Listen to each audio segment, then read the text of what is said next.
محمدا عبد الله ورسوله عليه وعلى آله وصحبه وسلم تسليما كثيرا إلى يوم الدين أما بعد.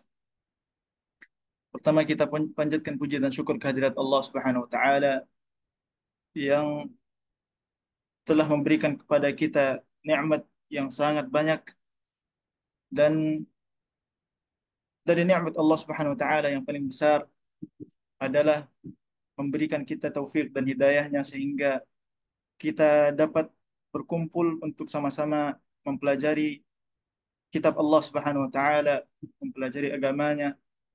Kita mohon kepada Allah Subhanahu wa taala agar memudahkan kita semua untuk memahami agamanya, dan memohon kepada Allah Subhanahu wa taala untuk membukakan hati kita sehingga kita dapat menerima ilmu-ilmu dengan baik dan benar, dan dapat mengamalkan apa yang Allah Subhanahu wa taala ajarkan kepada kita sehingga menjadi ilmu yang bermanfaat. Salawat dan salam kita haturkan kepada Nabi kita yang kita cintai, yang kita rindukan pertemuan dengannya, Nabi kita Muhammad sallallahu alaihi wasallam. Semoga dengan memperbanyak salat kepada beliau, rasa cinta kita ditumbuhkan dan kita semakin teguh di atas sunnah beliau hingga kita dipertemukan dengan beliau kelak di hari kiamat. Amin ya Rabb.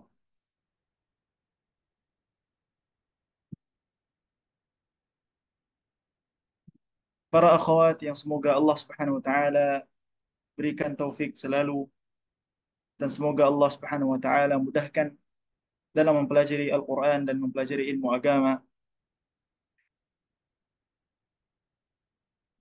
Pada kesempatan yang berbahagia ini, ana pertama berterima kasih kepada bibi kami, yaitu Ustazah Surya, atas kesempatan yang beliau berikan kepada kami untuk kami bisa membagikan ilmu yang sedikit, yang semoga bisa bermanfaat bagi para pendengar sekalian. Para akhwat yang semoga Allah Subhanahu wa taala rahmati selalu. Sesungguhnya kitab Allah Subhanahu wa taala merupakan nikmat yang paling agung dari Allah Subhanahu wa taala, yang diketahui atau tidak tidak dirasakan kecuali oleh orang-orang yang mengetahui tentang kitab Allah Subhanahu wa taala dan berpegang teguh dengan kitab Allah Subhanahu wa taala. Karena di dalamnya terdapat kabar-kabar tentang hal-hal yang telah dahulu dan juga kabar-kabar yang akan datang setelah kita, dan juga menjadi pengadil yang mengadili antara sesama manusia, yang dengannya orang tidak akan tersesat, dan juga dengan Al-Quran para ulama tidak akan pernah kenyang untuk mengkajinya, dan keajaiban-keajaiban Al-Quran tidak ada habisnya. Ialah Al-Quran yang ketika para jin mendengar ayat-ayatnya, mereka mengatakan, qalu inna sami'na Qur'anan ajaba yahdi ila rusdi fa amanna bih.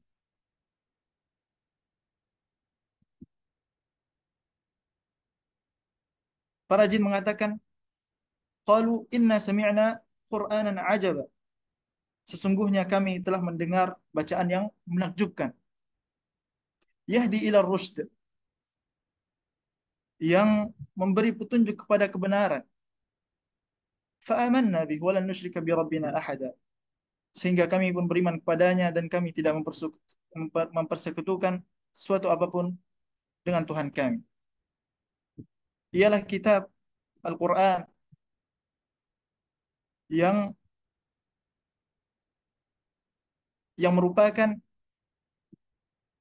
tali Allah Subhanahu wa taala, hablullahul matin, tali Allah yang sangat kuat, dan juga dia merupakan kitab yang memberi petunjuk kepada jalan yang lurus. Allah Subhanahu wa taala berfirman, wa innahu lakitabun aziz la ya'tihi al-batilu min baini yadayhi wala min khalfihi tanzilun min hakimin hamid. Dan ialah kitabun aziz, kitab yang mulia. La ya'tihi al-batilu min baini yadayhi. Tidak datang baik dari depan wala min khalfi ataupun dari belakangnya suatu kebatilan. Tanzilun min hakimin hamid. Dia adalah kitab yang diturunkan dari Allah yang maha terpuji dan maha bijaksana. Kitabullah Al-Quran, ia adalah cahaya yang dengannya manusia berjalan dan diberikan petunjuk menuju jalan yang lurus. Allah Subhanahu wa taala berfirman, "Ya ayuhan nas, qad ja'atkum ya ayuhan nas, qad ja'akum burhanun min rabbikum wa anzalna ilaikum nuran mubina. فأما الذين آمنوا واعتصموا به فسيدخلهم ربهم في رحمة منه وفضل ويهديهم إليه صراطا مستقيما." Wahai manusia sekalian, telah datang kepada kalian burhanum min rabbikum, bukti kebenaran, yaitu Nabi Muhammad beserta kitabnya yang datang dengannya Nabi Muhammad SAW, yaitu kitabullah. Qad ja'akum burhanum min rabbikum, bukti yang nyata dari Tuhan kalian.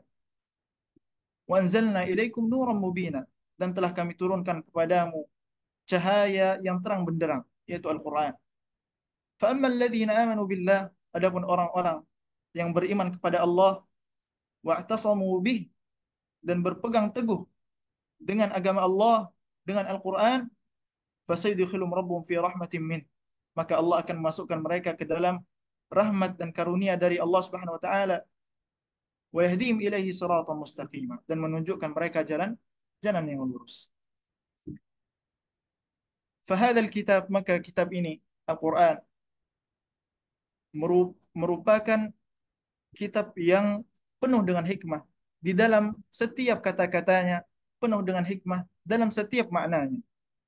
Allah Subhanahu wa taala berfirman, "Wal Qur'anil Hakim," atau Yasin wal Qur'anil Hakim. Itulah kitab Al-Qur'an yang penuh dengan hikmah.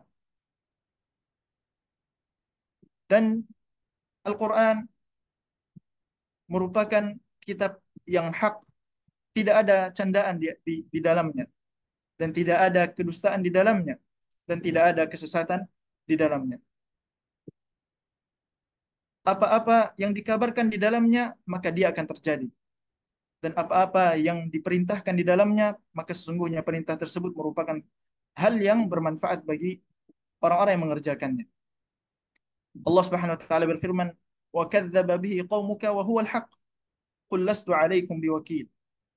Dan kaummu mendustakannya, dan sesungguhnya ia adalah merupakan hal yang benar. Maka katakanlah, wahai Muhammad, sesungguhnya aku bukan penanggung jawab bagi kalian.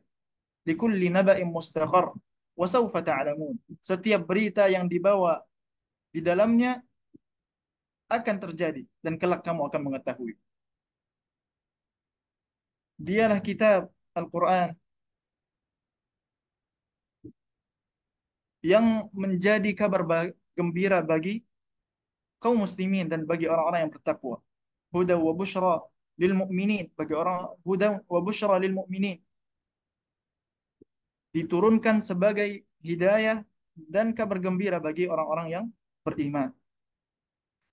Dan Al-Quran telah Allah Subhanahu wa taala berikan kemudahan bagi seluruh hambanya, seluruh manusia atau hamba-hambanya untuk membacanya, dimudahkan untuk mempelajarinya, dimudahkan untuk menghafalnya, dan juga dimudahkan untuk memahaminya.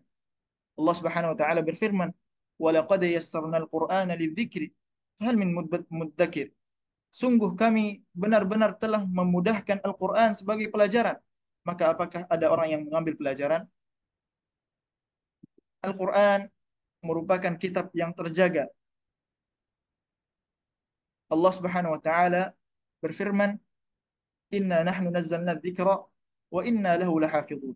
Sungguhnya kami telah menurunkan Al-Quran, Al-Dzikr, wa inna lahu lahafidhun, dan kami akan menjaganya.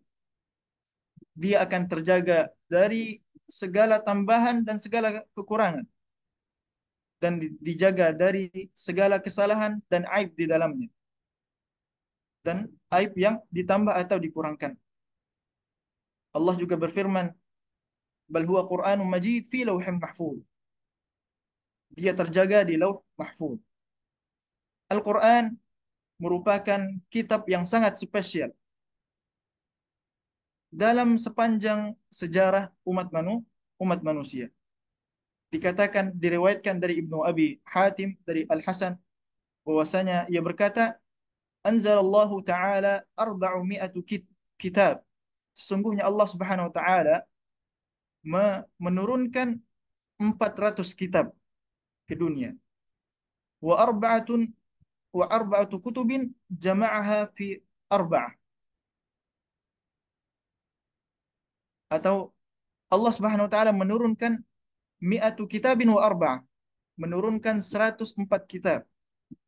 Kemudian ia mengumpulkan dan meringkas dari 104 tersebut menjadi 4 kitab, yaitu kitab Taurat, kitab Injil, dan kitab Zabur dan Al-Quran.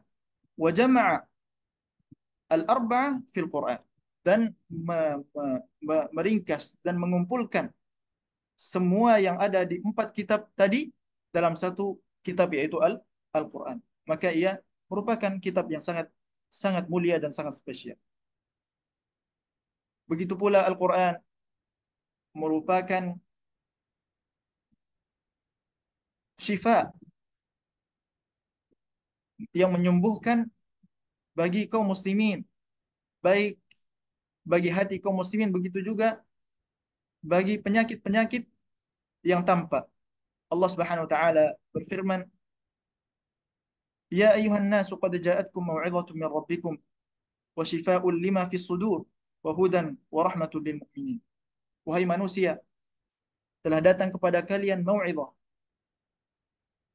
peringatan dari Rabb kalian yang menjadi penyembuh bagi apa yang ada di dalam hati, dan menjadi hidayah dan kasih sayang bagi orang-orang yang beriman. Dan juga Allah Subhanahu wa taala berfirman, "Wa nunazzilu minal Qur'ani ma huwa shifaa'un wa rahmatun lil mu'minin." Dan kami menurunkan Al-Qur'an sebagai penyembuh dan kasih sayang bagi orang-orang yang beriman. Wala yazidu adh-dhalimina illa khasara. Dan tidak akan menambahkan dengan kitab tersebut bagi orang yang zalim kecuali kerugian. Maka Al-Qur'an akan membawakan kabar gembira bagi orang-orang yang dekat dengannya dan orang-orang yang berpegang teguh dengannya.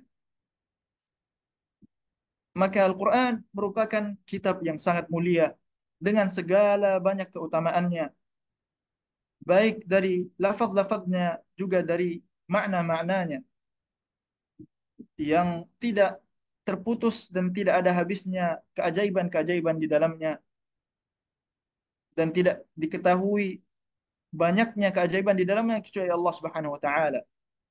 Dan orang-orang yang membacanya tidak akan pernah kenyang, dan orang-orang yang mempelajarinya dan memperhatikannya tidak akan berhenti. Dan ia merupakan kitab yang diberkahi dan memberkahi orang-orang yang berpegang teguh dengannya. Diberkahi secara zahir dan secara batin. Allah Subhanahu wa taala berfirman, "Wa hadza kitabun anzalnahu mubarakun fattabi'uhu wattaqu la'allakum turhamun." Dan ini adalah kitab yang suci yang telah kami turunkan dan diberkahi, yang membenarkan kitab-kitab, maka fattabi'uhu, maka ikutilah ia, wattaqu la'allakum turhamun, dan takutlah kalian agar kalian disayangi oleh Allah Subhanahu wa taala. Maka kita memohon kepada Allah Subhanahu wa taala agar menjadikan kitab ini Al-Qur'an rabi'a qulubina. Allahumma ja'alil Qur'ana rabi'a qulubina wa nura sudurina wa jala'a ahzanina wa dhahaba humumina wa ghumumina.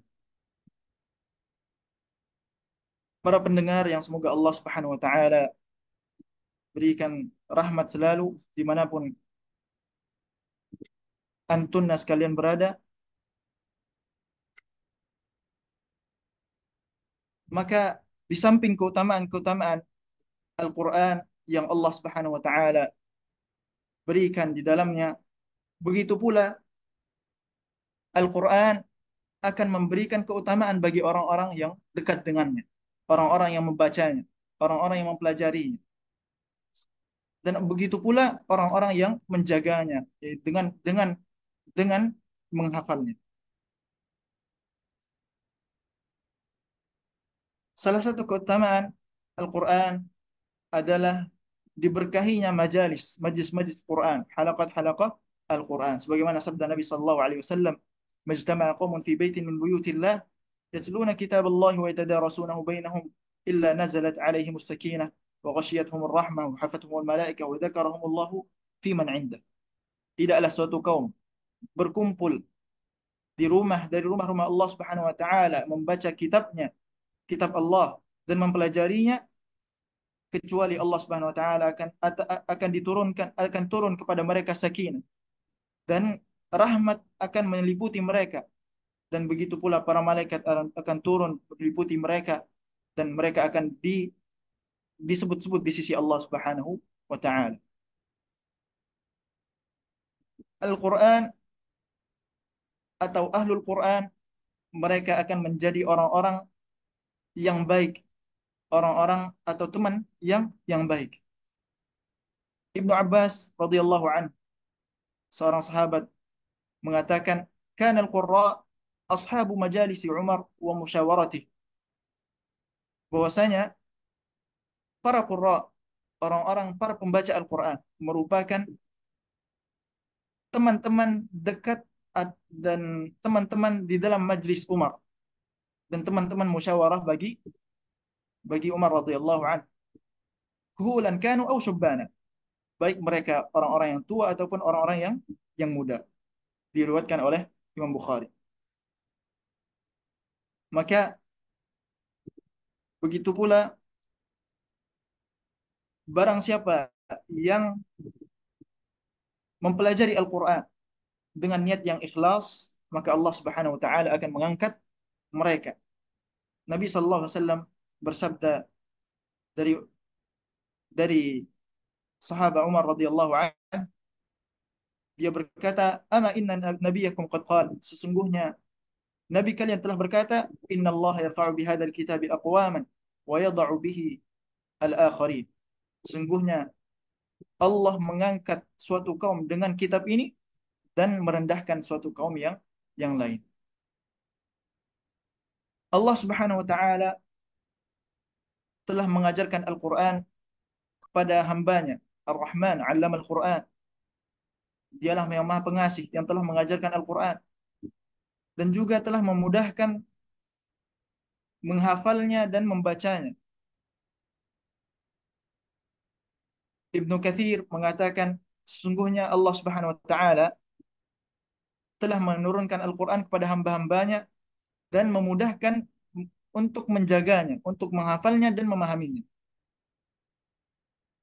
Maka Al-Quran kita kita dapati semua orang dan semua kalangan, semua bahasa, semua negeri, ia akan dibaca dan di dan dihafal. Walaupun dia bukanlah orang orang Arab dan tidak memahami Al-Quran tersebut, memahami bahasa Arab. Kan tapi itulah bentuk dari kemudahan Allah Subhanahu wa taala yang telah Allah janjikan di dalam kitabnya. Begitu pula salah satu keutamaan dalam mempelajari Al-Quran dan mengajarkannya adalah sabda Nabi sallallahu alaihi wasallam, "Khairukum man ta'allama al-Qur'ana wa 'allama." Sebaik-baik kalian adalah orang-orang yang mempelajari Al-Qur'an dan orang-orang yang mengajari Al-Qur'an. Al-Qur'an atau mempelajari Al-Qur'an dan menghafalkannya itu lebih baik dari segala sesuatu yang ada di dunia. Nabi sallallahu alaihi wasallam bersabda, "Afala yaghdu ahadukum ila al-masjid faya'lam aw yata'allam aw yaqra ayatain min kitabillah." Tidakkah salah seorang di antara kalian pergi ke masjid, lalu dia belajar dan membaca dua ayat dari kitab Allah Subhanahu wa taala. Sungguhnya itu khairun lahu min naqatain. Sungguhnya itu lebih baik baginya dari dari dua unta, yang mana unta merupakan kendaraan yang mewah di pada saat saat itu. Wa thalathun khairun min thalath, dan tiga ayat lebih baik dari tiga unta. Wa arba'un khairun lahu min arba'. Dan begitu seterusnya, empat dan seterusnya.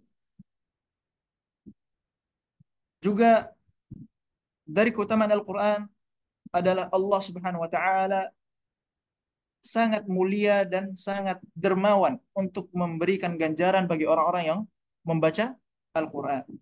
Nabi sallallahu alaihi wasallam bersabda, "Man qara'a harfan min kitabillah falahu bi hasanah." Barang siapa yang membaca Al-Quran satu huruf dari ayat Allah Subhanahu wa taala, maka baginya satu kebaikan. Wal hasanatu bi asyri amsalihha. Dan satu kebaikan dilipat gandakan 10 kali lipat. Kemudian Nabi SAW menjelaskan secara rinci dan mengatakan, La aqulu alif lam mim harf. Sungguhnya aku tidak mengatakan alif lam mim itu satu huruf. Walakin alifun harf, walamun harf, wa mimun harf. Akan tetapi alif itu merupakan satu huruf yang dibalik itu diganjar satu kebaikan dan dilipat gandakan menjadi 10. Wa lamun harf, dan kemudian lam merupakan satu huruf, wa mimun harf, dan mim merupakan satu huruf. Sehingga orang yang membaca alif lam mim dilipat gandakan pahalanya menjadi 30 kebaikan. Dan bagaimana lagi kalau misalnya orang-orang yang membaca Al-Quran dan menghafalnya, pastinya dia akan dituntut untuk banyak mengulang-ulang Al-Quran. Alif lam mim, alif lam mim, alif lam mim. Dia perbanyak membaca atau mengulang Al-Quran. Maka tidak diragukan lagi, biidznillah, ia akan mendapatkan pahala yang lipat ganda dengan setiap huruf yang ia baca, dari setiap huruf yang ia baca dari Al-Quran.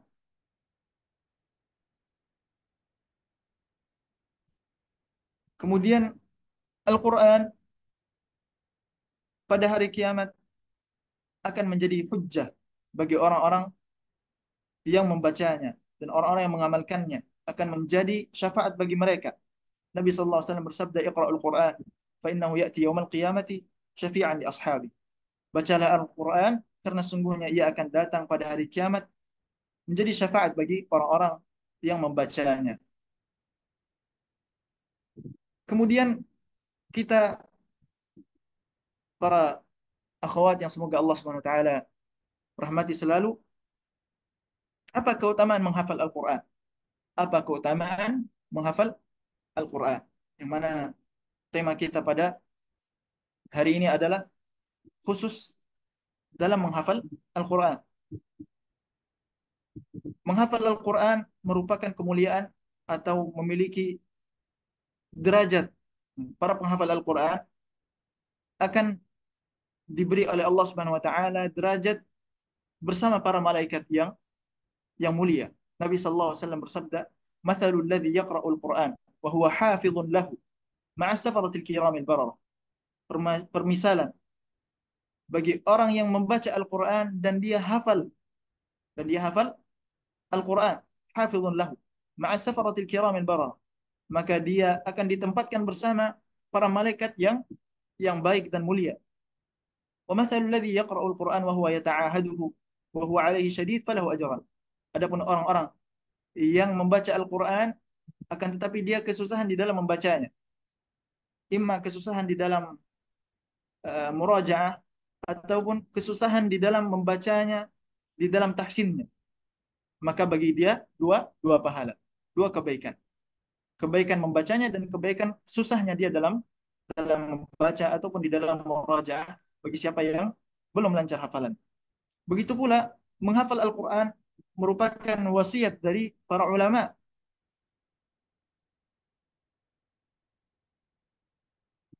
Ibnul Jauzi rahimahullah mengatakan bahwasanya yanzur ma yahfaz minal ilm. Hendaklah setiap orang melihat dirinya atau memperhatikan dirinya apa yang telah ia hafal dari ilmu. Fa innal umur aziz, karena sesungguhnya umur itu sangat berharga. Wal ilmu ghazir, dan ilmu itu sangatlah luas dan sangat luas. Wa inna aqwaman yasrifuna az-zaman ila hifdhi ma ghayruhu awla min. Wa in kana kullu al-ulum hasanan walakin al-awla taqdim al-aham wal-afdal. Wa afdalu ma tushghilu bihi Al-Quran. Maka akan tetapi ada di antara manusia yang menghafal hal-hal yang tidak penting, mempelajari hal-hal yang tidak penting. Karena umur yang singkat, alangkah baiknya setiap orang me- menghafal dan mempelajari apa yang paling penting dari apa-apa yang penting, yang paling penting dan yang lebih penting dari apa-apa yang penting. Dan sesungguhnya Imam Ibn Jauzi berkata, wa afdalu ma tushghilu bihi hifdzul Quran, dan sesungguhnya sebaik-baik sesuatu yang kalian sibuk dengannya adalah menghafal Al-Quran. Dan para salafus salih, mereka semua bersungguh-sungguh di dalam menghafal Al-Quran dan menghafalkan anak-anak mereka Al-Quran Al-Karim. Ibnul Jauzi, Imam Ibnul Jauzi rahimahullah ta'ala menjelaskan, kana salaf idha nasha'a li ahadihim walad syaghaluhu bihifdzil Quran wa sima'il hadith fayathbutul imanu fi qalbih. Sesungguhnya para salaf apabila mereka memiliki anak-anak, ya, mereka akan menyibukkan mereka dengan menghafal Al-Quran dan menyibukkan mereka dengan mendengarkan hadis, yang mana dengan itu iman mereka akan menetap di hati-hati anak-anak mereka. Kemudian menghafal Al-Quran tidak memandang umur, tidak memandang umur, nah, tidak memandang umur, baik anak-anak kecil ataupun orang-orang dewasa. Begitu pula orang-orang yang tua. Nah, karena kita mengetahui bahwasanya Umar dan Abu Bakar, mereka merupakan sesepuh sahabat yang hafal Al-Quran. Nah, Imam Nawawi menjelaskan bahwasanya Abu Bakar telah hafal Al-Quran, nah, dan umurnya berapa? 61 tahun.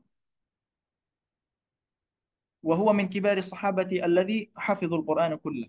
Imam Nawawi menjelaskan bahwasanya beliau Abu Bakar radhiyallahu an merupakan salah seorang sahabat yang sepuh yang menghafal Al-Quran. Wa Abu Abdullah bin Umar, salah seorang imam, menghafal Al-Quran dan umurnya 80 tahun. Maka barang siapa yang tidak atau menghafal Al-Quran, sekali lagi tidak memandang umur. Berapapun umur kita sekarang, hendaklah kita memulai menghafal Al-Quran. Berapapun yang kita dapatkan hingga kita dicabut atau dikembalikan kepada Allah Subhanahu wa taala. Adapun orang-orang yang tidak menghafal Al-Quran, maka seakan-akan Nabi SAW menjelaskan bahwasanya orang yang di dalam hatinya tidak ada Al-Quran bagaikan rumah yang kosong. Innalladzi laisa fi jawfihi syai'un minal Quran kal baitil kharib. Sungguhnya orang yang di dalam jawfnya, di dalam hatinya, ya, tidak ada sedikit pun dari Al-Quran, maka seperti dia bagaikan rumah yang kosong. Ya. Maka para akhwat yang semoga Allah Subhanahu wa taala rahmati selalu, di sini insyaallah taala setelah kita mendengarkan bagaimana keutamaan Al-Quran yang sangat luar biasa, kemudian keutamaan dalam mempelajari Al-Quran, keutamaan orang-orang yang menghafal Al-Quran, dan bagaimana para salaf juga mencontohkan kepada kita, mereka semua menghafal Al-Quran, dan mereka menyibukkan anak-anak mereka dengan menghafal Al-Quran, maka hendaklah kita memulai diri kita untuk bisa menghafal Al-Quran. Namun di sini pada kesempatan kali ini Biidznillah ta'ala, ana akan menyampaikan nasihat-nasihat bagi kita yang ingin menghafal Al-Quran. Nasihat-nasihat ini kita tujukan untuk orang-orang yang benar-benar berazam, benar-benar bertekad menghafal Al-Quran.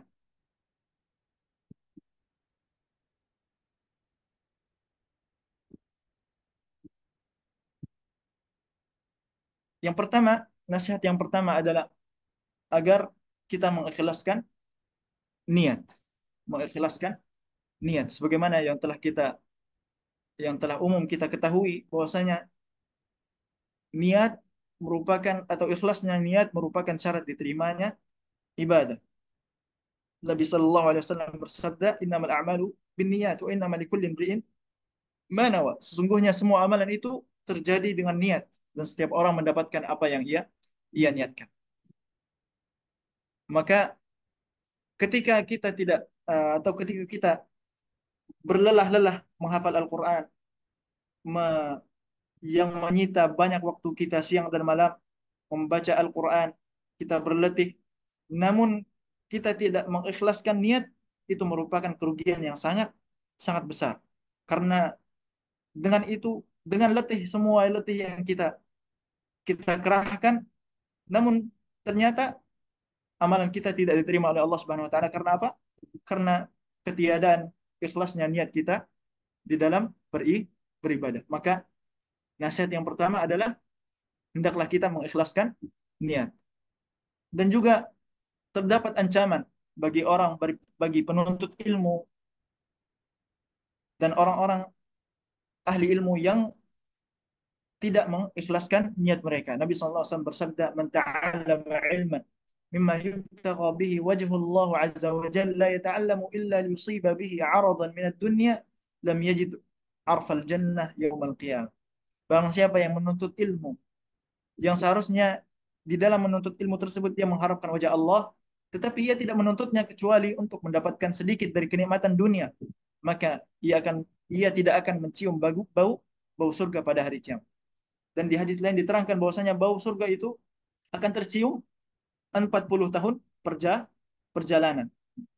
Dan kita tidak tidak mengetahui yang dimaksud perjalanan di sini adalah atau 40 tahun di sini ada apakah 40 tahun hitungan dunia atau akhirat. Anggaplah saja hitungan dunia mungkin. Ya artinya surga itu akan tercium dari jarak yang sangat jauh. Ya. Namun karena ketidakikhlasan seseorang di dalam belajar, jangankan dia masuk surga. Ya. Bahkan wangi surga pun dia tidak tidak akan dapatkan wal'iyadu billah wa nas'alullah at-taufiq wal ikhlas.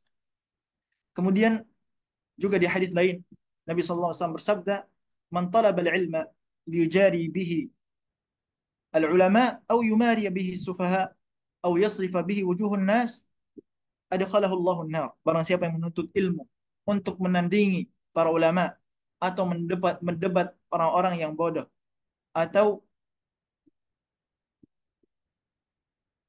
memalingkan pandangan-pandangan manusia kepadanya, maka Allah Subhanahu wa taala akan memasukkannya pada neraka. Wal billah.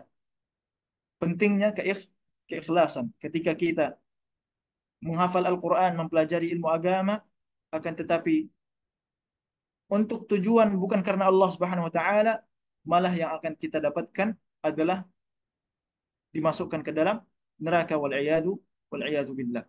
Kemudian di hadis Nabi lain Nabi sallallahu alaihi wasallam bersabda, "Rajulun ta'allama al-ilma wa 'allamahu wa qara'a al-Qur'an fa utiya bihi fa 'arrafahu ni'amahu fa 'arafaha. Qala fama 'amilta fiha?"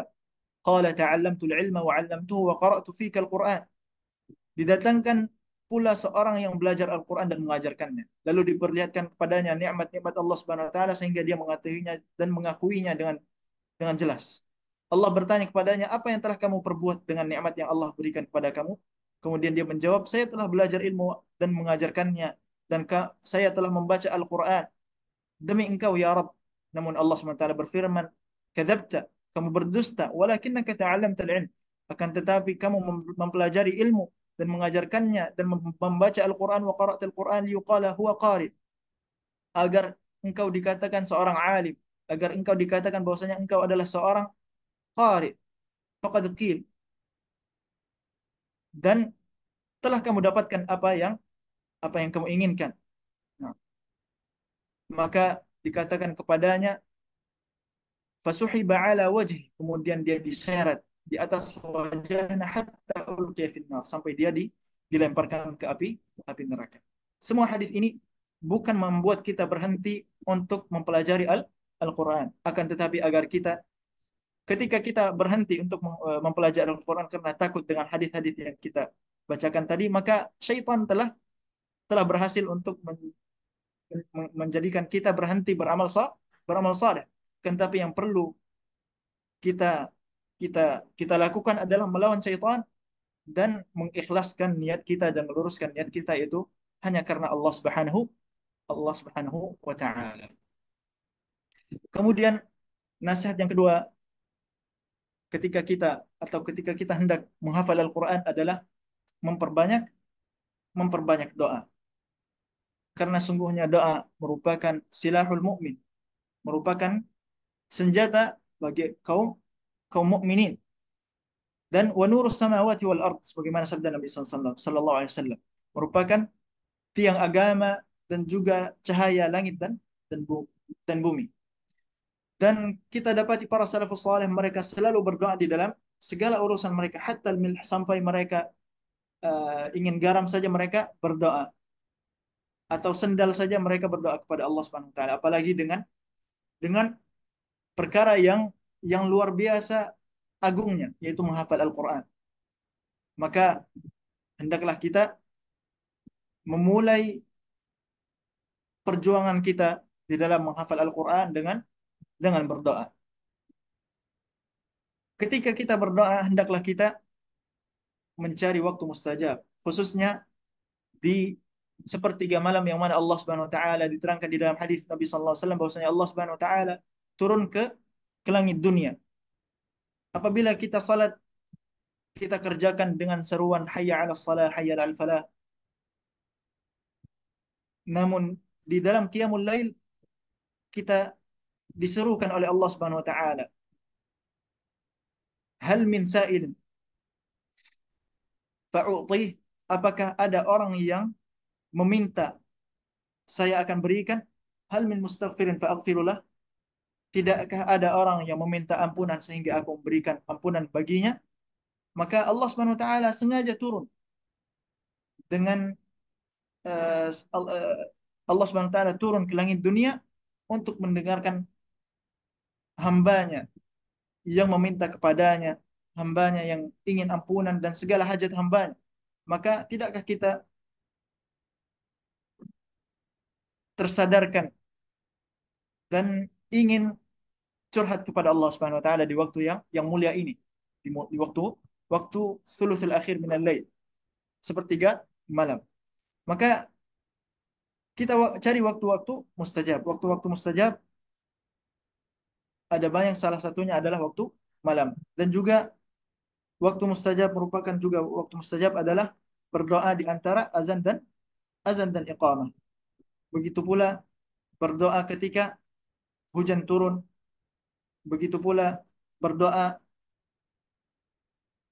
setelah beramal saleh, setelah salat-salat yang wajib, sebagaimana yang dikatakan oleh Imam Ibn Al-Qayyim rahimahullah taala di dalam kitabnya Ad-Da' wad-Dawa, الثلث الأخير من الليل وعند الأذان وبين الأذان والإقامة وأدبار الصلوات المكتوبات وعند صعود الإمام يوم الجمعة, dan ketika imam naik ke mimbar pada hari Jumat, kemudian wa akhiru sa'atin di hari Jumat, yaitu setelah asar di hari Jumat, di akhir waktu dari hari hari Jumat. Itu merupakan waktu-waktu yang mustajab. Maka di waktu-waktu yang mustajab tersebut hendaklah kita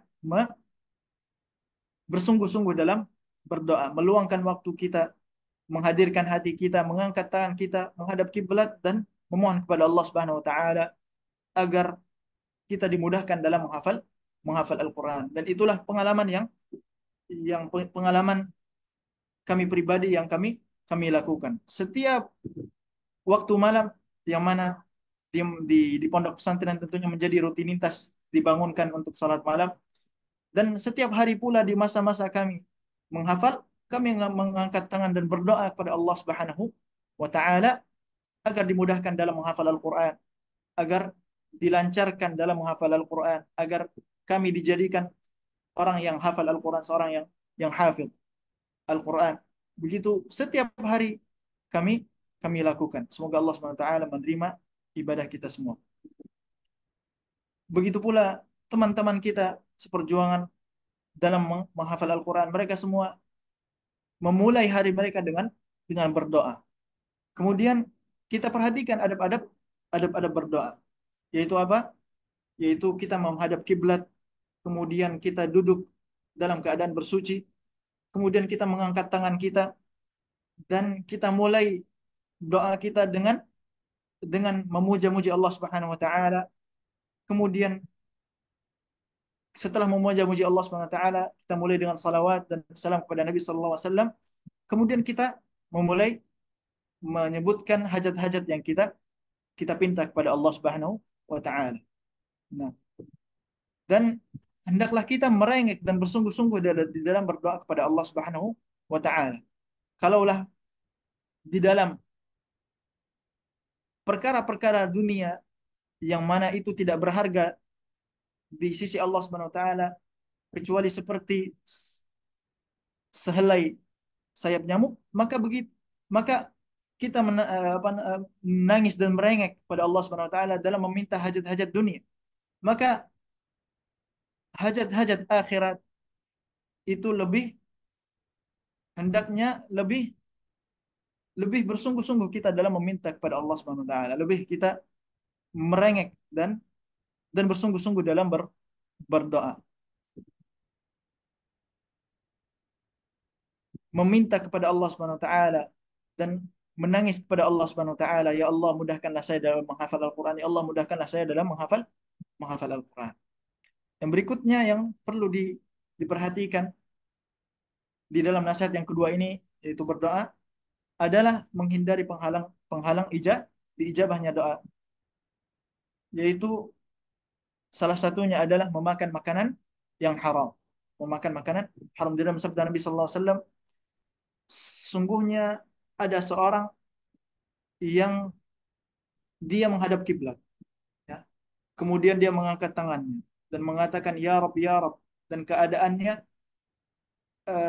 sangat yang mana keadaannya seharusnya sangat memungkinkan untuk diijabahnya doa. Akan tetapi sayangnya tidak diijabah doanya karena apa? Wa malbasu haram. Pakaiannya dari hasil yang haram dan makanannya juga dari hasil yang haram. Maka bagaimana Allah Subhanahu wa taala akan mengijabah doanya? Maka hendaklah kita menghindari penghalang diijabahnya doa doa kita. Kemudian nasihat yang berikutnya adalah usaha yang maksimal. Usaha yang maksimal. Allah Subhanahu wa taala berfirman, "Walladzina jahadu fina lanahdiyannahum subulana wa innallaha lama'al muhsinin." Dan orang yang berusaha dan sungguh-sungguh mencari keridhaan kami dan benar-benar lanahdiyannahum subulana. Kami sungguh akan tunjukkan kepada mereka jalan-jalan kami. Karena sungguhnya innallaha lama'al muhsinin. Allah Subhanahu wa taala Allah bersama orang-orang yang berbuat kebaikan. Artinya apa? Allah Subhanahu wa taala apabila kita mengerahkan segala kesungguhan kita, segala usaha kita, maka pasti Allah Subhanahu wa taala akan berikan jalan dan kemudahan bagi kita.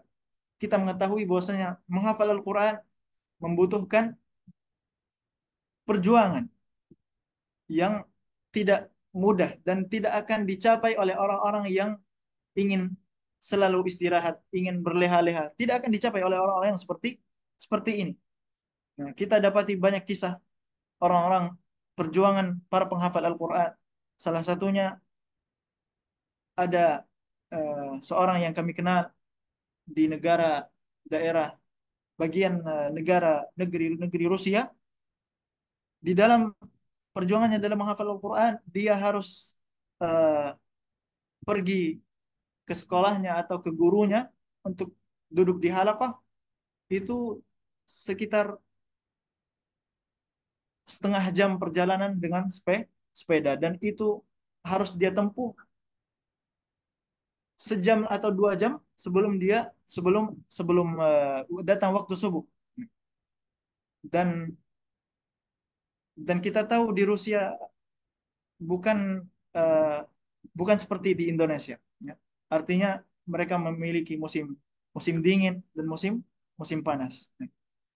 Dalam segala musim dan segala keadaan dia harus tetap eh, menjalani dan jalan untuk menghafal Al-Quran, untuk datang ke halaqah dan datang kepada gurunya untuk menghafal menghafal Al-Quran. Begitu terus sampai dia jalani hari-harinya hingga ia menghafal Al-Quran sekitar 4 atau 5 tahun lamanya. Dia jalani setiap harinya seperti itu sebelum datang waktu waktu fajar.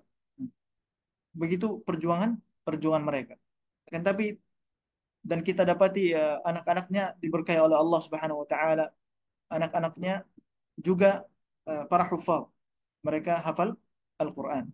Nah, begitu juga yang kita dapatkan dari pengalaman kita di pondok pesantren ketika masa kita menghafal. Ketika anak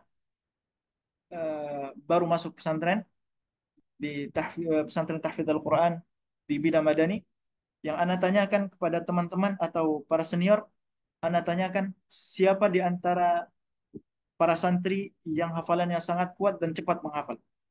Mereka katakan fulan dan fulan. Kemudian yang anak tanyakan adalah bagaimana keadaan mereka dan perjuangan mereka. Dan diterangkan kepada anak bahwasanya mereka adalah orang-orang yang paling pertama masuk masjid dan paling terakhir keluar keluar masjid.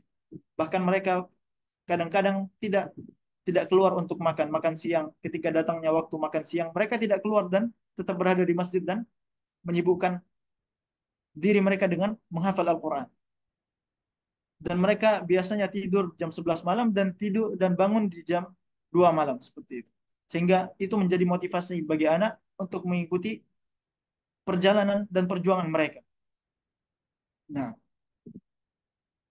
ketika teman-teman yang lain main, nah, akan tetapi kita menahan diri kita untuk selalu fokus bersama Al-Quran. Dan begitulah perjuangan eh, yang kita yang kita kerahkan. Yang mana pastinya Allah Subhanahu wa taala melihat perjuangan kita, dan Allah Subhanahu wa taala akan memberikan kemudahan kepada kita, dan setelah perjuangan tersebut, setelah perjuangan dan usaha yang kita maksimalkan, yakinlah bahwasanya akan banyak kemuliaan yang datang setelahnya. Tidak kita kita tidak kita duga, ya, akan banyak kemuliaan yang datang setelahnya. Begitu juga para salafus saleh. Para salafus saleh keadaan mereka dengan Al-Qur'an sangat luar biasa, sangat sangat luar biasa.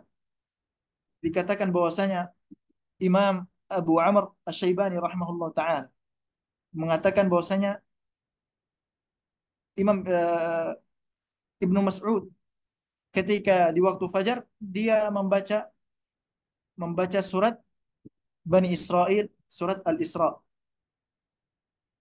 Nah, artinya mereka para salafus saleh mereka meluangkan waktu mereka dengan Al-Quran sangat sangat banyak.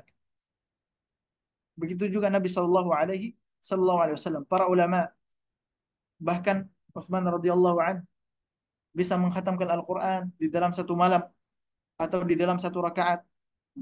Dan banyak riwayat-riwayat yang menjelaskan bahwasanya para salafus saleh mereka bersungguh-sungguh dalam membaca Al-Quran, bersungguh-sungguh dan meluangkan waktu mereka yang banyak dengan Al-Quran. Maka bagaimana dengan bagaimana dengan kita? Bagaimana kita bisa menghafal Al-Quran apabila waktu kita eh, ma- eh, lebih banyak kita gunakan untuk hal-hal yang tidak bermanfaat, untuk main HP. Ya. Ini merupakan fitnah di zaman sekarang yang yang yang menjadi fitnah, menjadi ujian bagi seluruh kita. Maka bagaimana kita bisa menghafal Al-Quran kalau kita selalu disibukkan dengan HP kita? Kita hanya meluangkan waktu kita untuk Al-Quran hanya 10 menit, 20 menit, kemudian kita merasa bosan, kemudian kembali kita mengambil HP kita. Kalau usaha kita hanya seperti itu, maka kemungkinan mustahil kita untuk bisa menghafal, menjadi penghafal Al-Quran dan menjadi seorang yang hafid. Kemudian hendaklah kita menjadi orang yang disiplin. Nah, kita atur jadwal kita ketika datang waktunya untuk bersama Al-Quran, maka tinggalkan segala sesuatu yang tidak ada kaitannya dengan Al-Quran. Tinggalkan HP kita. Dan kita dapati di di Madinah yang Allah SWT berikan kami kesempatan untuk belajar di sana, para penuntut ilmu yang mereka benar-benar meninggalkan HP, ya. Mereka tidak memakai HP Android atau HP iPhone atau smartphone, mereka hanya memakai HP kecil, ya, HP-HP lama yang hanya untuk nelpon. Tapi wallahi kita dapati mereka menghasilkan atau bisa menghafal banyak dari ilmu. Mereka menghafal Al-Quran, mereka hafal Al-Quran, mereka menghafal mutun-mutun ilmiah, dan mereka, ya, artinya karena apa? Karena HP ini banyak mengambil fokus kita. Kita disibukkan dengan informasi-informasi yang sebenarnya tidak bermanfaat bagi kita, bagi kita, bagi diri kita. Sehingga bahkan ketika kita di jadwal kita meraja atau menghafal Al-Quran, masih saja informasi yang mungkin di pagi hari dan di waktu lain yang kita dapati dari HP masih saja mengganggu pikiran kita. Maka sekali lagi disiplinkan diri kita ketika datangnya waktu untuk menghafal Al-Quran, datang waktu untuk meraja Al-Quran, tinggalkan segala sesuatu dan kita fokus untuk bersama Al-Quran. Dan jangan jangan lengah, ya. Jangan lengah. Kita memberi keringanan bagi diri kita. Oh, mungkin hari ini tidak apa-apa kita tidak duduk dengan Al-Quran, tidak boleh seperti itu. Kita harus menjadi orang yang kuat, ya, dan tidak lengah atas diri kita sendiri. Jangan kasih keringanan ketika datang jadwal untuk menghafal Al-Quran. Yang berikutnya adalah menjauhi menjauhi kelalaian dan menjauhi maksiat. Sekali lagi, salah satu kelalaian itu adalah kita disibukkan dengan HP kita, ya, dengan hal-hal yang tidak bermanfaat, informasi-informasi yang tidak ada manfaatnya sama sekali bagi bagi kita. Dan perkataan seorang syekh mengatakan bahwasanya ada di antara kita yang mengetahui banyak sekali informasi. Segala sesuatu dia ketahui kecuali agama dia. Agama dia tidak ketahui kecuali sedikit. Itu merupakan aib bagi kita. Di dalam 24 jam kita, ya, kita perhatikan berapa jam atau berapa waktu yang kita kita luangkan untuk kita belajar, untuk kita menghafal Al-Quran. Sangat sedikit, dan itu sangat disayangkan. Yang berikutnya adalah menjauhi maksiat dan menjauhi dosa. Demi Allah, sesungguhnya menjauhi maksiat dan dosa itu merupakan sesuatu atau penunjang yang sangat kuat dalam menghafal Al-Quran dan juga dalam menuntut ilmu. Karena maksiat dan dosa-dosa memiliki akibat yang sangat sangat buruk bagi para penuntut ilmu dan para penghafal Al-Quran. Kalau saya menyarankan bagi para pendengar sekalian untuk membaca kitab Ad-Da' wa Dawa, kitab Ibnu Qayyim rahimahullah taala.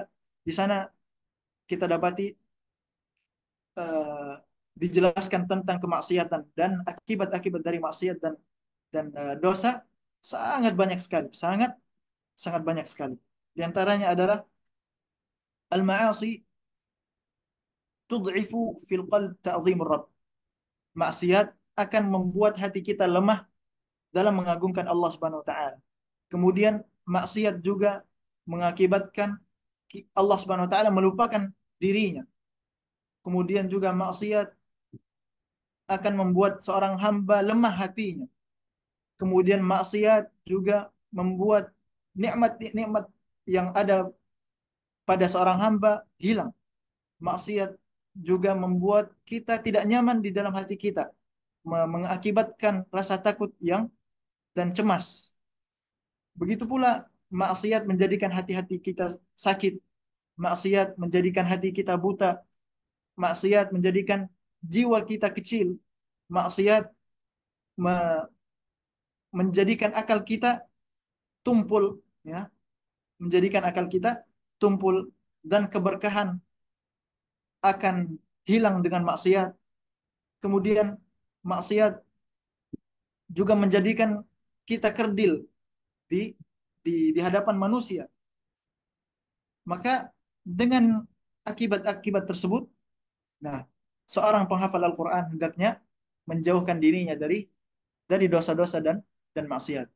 Sekali lagi, menjauhi diri dari dosa dan maksiat itu sangat-sangat membantu. Dan di Imam Asy-Syafi'i rahimahullah taala mengatakan di dalam syairnya, syakautu ila waqi'in su'a hifzi warsyadini ila tarkil ma'asi.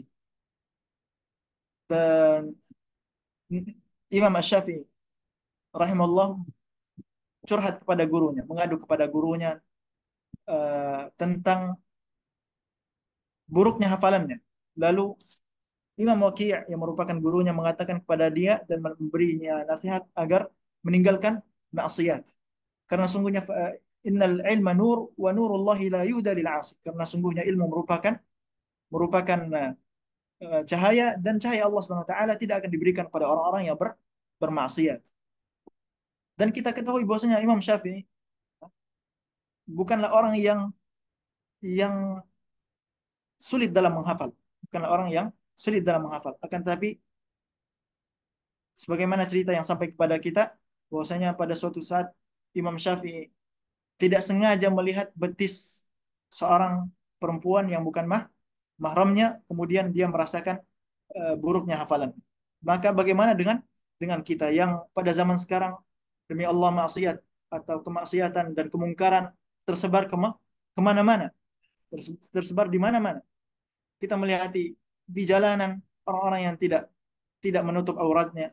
Kita mendapati di tempat-tempat berbelanja dihidupkan musik-musik, ya. Dan banyak lagi maksiat-maksiat yang lain yang kita dapati pada zaman sekarang. Maka hendaklah kita menjaga diri kita dari dosa dan maksiat, ya. Ketika kita berada di kesendirian, ya, sampai-sampai kemungkaran tersebut di hati kita merasa itu bukanlah kemungkaran. Mungkin karena kerasnya hati kita sehingga kita tidak merasa bahwasanya kemungkaran yang ada tersebut merupakan suatu kemungkaran. Kita melihat orang-orang yang tidak menutup auratnya seakan-akan kita merasa biasa saja. Maka itu perlu dipertanyakan hati kita, perlu dipertanyakan hati kita, apakah hati kita benar-benar telah keras sehingga tidak tidak merasakan sakit di dalam maksiat dan dosa, tidak merasakan risih. Nah, maka sekali lagi jauhi kelalaian dan maksiat. Adapun orang-orang ketika kita jatuh kepada kemaksiatan dan kepada suatu dosa, maka tidak ada solusi kecuali bertaubat dan kembali kepada Allah Subhanahu wa taala. Karena sungguhnya Allah Subhanahu wa taala Maha penerima taubat, Allah Subhanahu wa taala Maha pengampun. Nah, setiap kita jatuh kepada kemaksiatan, jangan pernah segan dan jangan pernah takut untuk kembali kepada Allah Subhanahu wa taala, karena sungguhnya ampunan Allah Subhanahu wa taala maha maha luas. Nasihat yang berikutnya adalah kesabaran. Allah Subhanahu wa taala berfirman di dalam kitabnya, wasbir nafsaka ma'al ladzina yad'una rabbahum bil ghadati wal 'ashi yuriduna wajha. Bersabarlah engkau wahai Muhammad bersama orang-orang yang menyeru Tuhannya pada pagi dan petang hari, mengharapkan keridhaan Allah Subhanahu wa taala. wala ta'du 'ainaka anhum, dan jangan engkau memalingkan matamu dari mereka. Turidu zinatal hayatad dunya. Wala tuti' man aghfalna qalbahu an dzikrina, dan janganlah engkau mengikuti orang yang hatinya telah kami lalaikan dari mengingat kami. Wattaba'a hawa, dan menuruti hawa nafsunya. Wa kana amru furuta, dan keadaannya melewati batas. Dan para ulama menjelaskan ayat ini merupakan perintah bagi kita untuk selalu bersabar di atas ketaatan. Begitu juga khususnya pada tema kita hari ini, itu bersabar dalam menghafal Al-Quran. Ya, menghafal Al-Quran membutuhkan waktu yang panjang.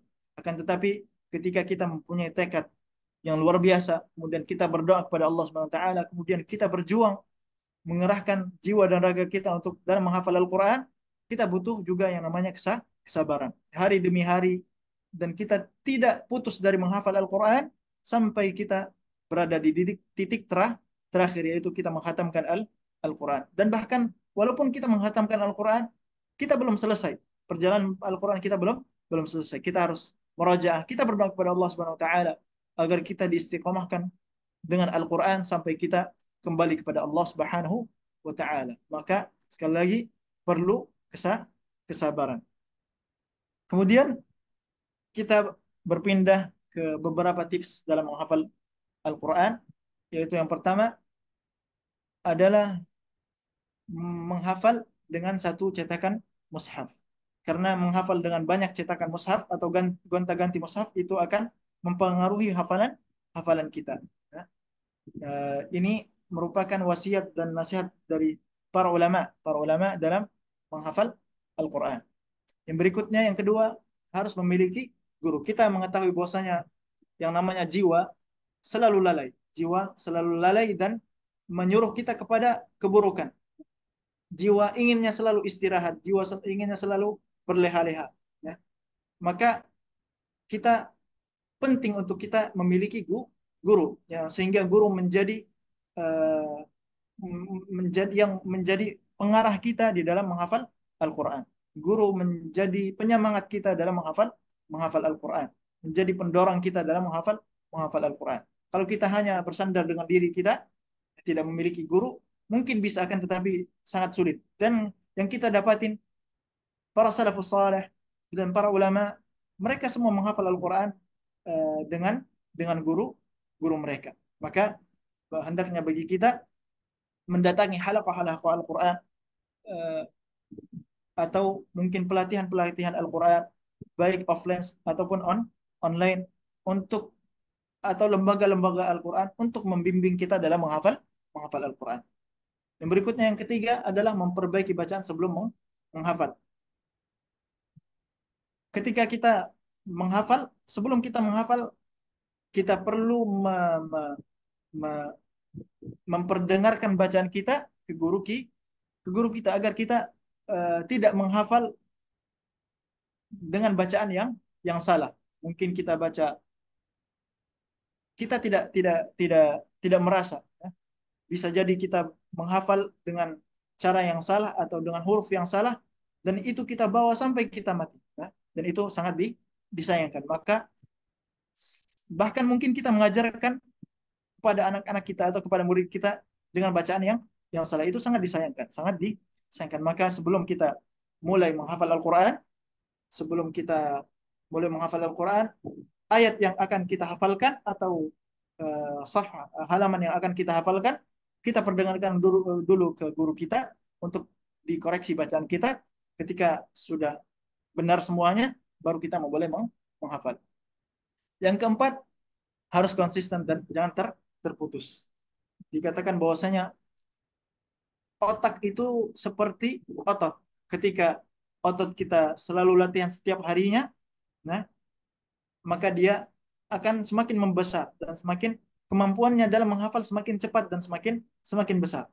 Namun ketika dia terputus, ya, dia akan sulit kembali atau butuh butuh waktu lagi agar uh, butuh waktu yang lebih lama untuk kembali menghafal. Maka uh, ketika kita menghafal, usahakan agar kita menghafal setiap hari. Setiap hari, jangan terputus walaupun walaupun sedikit, ya. Itu lebih baik daripada kita menghafal satu hari banyak, namun setelahnya kita tidak menghafal, tidak menghafal, tidak menghafal. Dan kita dapati hal yang seperti itu, mereka tidak akan sampai ke garis finish. Mereka tidak akan sampai ke garis finish karena sangat sulit bagi mereka. Ya. Maka sekali lagi konsisten dalam menghafal, setiap harinya luangkan waktu dan jadwalkan waktu untuk menghafal dan jangan terputus. Walaupun 2-3 ayat satu hari tidak boleh kita lewati satu hari kecuali kita menambah hafalan kita walaupun 2-3 ayat setengah halaman atau 1 halaman dan seterusnya. Jangan sampai terputus karena ketika terputus maka otak kita akan merasa rehat. Eh, Begitu juga dengan otot. Kalau kita udah terputus 2-3 hari dari latihan, ketika kita mulai lagi, maka terasa sangat sakit, sakit di otot-otot kita. Nah, begitu pula dengan menghafal. Yang mana dengan konsisten kita semakin hari, saya yakin akan semakin banyak kita dalam menghafal dan semakin mudah dan semakin butuh waktu yang sedikit untuk menghafal. Nah, maka sekali lagi harus konsisten. Yang berikutnya memperbanyak mengulang. Nah, karena kita ketahui bahwasanya yang namanya hafalan, inti dari menghafal adalah mengulang. Para ulama mereka mengulang mengulang pelajaran yang ia pelajari baik dari Al-Quran ataupun dari yang lainnya ilmu syar'i ataupun dari mutun-mutun ilmiah, mereka mengulanginya 100-200 kali. Bahkan kita diceritakan oleh seorang guru kami, Syekh kami, dia bertanya kepada salah seorang temannya dari Shinqit, Mauritania, yang mana negara Mauritania mereka dikenal dengan hafalan mereka yang kuat. Lalu ditanyakan kepada kepada kepada temannya yang dari negara tersebut, apa rahasia mereka bisa kuat hafalan mereka. Kemudian diterangkan oleh temannya tersebut bahwasanya mereka sama seperti kita, merasakan sulit dalam menghafal. Akan tapi yang menjadi rahasia kuatnya hafalan adalah banyaknya pengulangan. Bagi mereka, mereka tidak namakan hafalan itu sebagai hafalan kecuali setelah hafalan tersebut terulang sebanyak 1.000 kali minimal. Minimalnya 1.000 kali. Maka dengan itu tidak lagi keraguan, pastinya tidak mustahil untuk mereka hafalan mereka menjadi sangat sangat kuat. Maka sekali lagi di dalam menghafal merupakan hal yang sangat inti adalah untuk mengulang-ulang hafalan kita. Tidak cukup untuk kita mengulang satu ayat 10 kali, 20 kali, 30 kali. Tidak cukup. Nah, bahkan tapi kita ulang sebanyak-banyak mungkin, bahkan 100-200 kali, bahkan ribuan ribuan kali. Diulang tidak hanya satu hari, bahkan tapi diulang di pagi hari, di sore hari, di malam hari. Ya, kita ulang-ulang terus hafalan baru kita. Yang berikutnya adalah urutan menghafal dari surat An-Nas sampai Al-Baqarah. Nah, ini yang merupakan uh, saran dari para ulama karena dari surat itu lebih lebih memudahkan bagi kita untuk menghafal daripada kita memulai dari Al-Baqarah, yang mana Al-Baqarah merupakan ayat-ayatnya merupakan ayat-ayat yang panjang.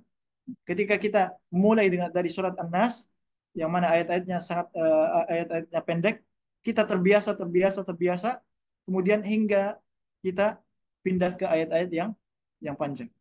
Yang berikutnya, jangan berpindah kecuali sudah lancar. Ketika kita menghafal satu halaman, jangan kita berpindah ke halaman berikutnya kecuali kita sudah memastikan bahwasanya halaman ini sudah lancar. Yang berikutnya bersabar. Khususnya di 2 tahun pertama, kita akan dapati perjuangan kita luar biasa dan sabar kita harus juga luar luar biasa karena diterangkan di kitab Ashalu Tariqah li Hifdzil Quran Al-Karim wa Talabil Ilmi Syar'i yang dikarang oleh Syekh Abdul Muhsin Al-Qasim, bahwasanya 2 tahun pertama itu merupakan masa-masa yang sulit dalam menghafal Al-Quran. Ketika kita mulai menghafal Al-Quran, maka butuh kesabaran. Dan di sana adalah masa-masa kita diuji apakah kita sabar dan melanjutkan perjalanan kita dan perjuangan kita, atau kita malah meninggalkan Al-Quran. Yang berikutnya, di dalam satu hari hendaknya kita membatasi hafalan kita, membatasi hafalan kita. Mungkin pada suatu saat nanti kita akan merasakan dimudahkan oleh Allah SWT kita menghafal, bahkan bisa mungkin 5 lembar, bahkan lebih. Akan tetapi baiknya saran daripada para ulama agar kita menyedikitkan kadar hafalan dan memperbanyak pengulangan. Tidak tidak lebih dari satu satu lembar. 2 halaman itu merupakan eh,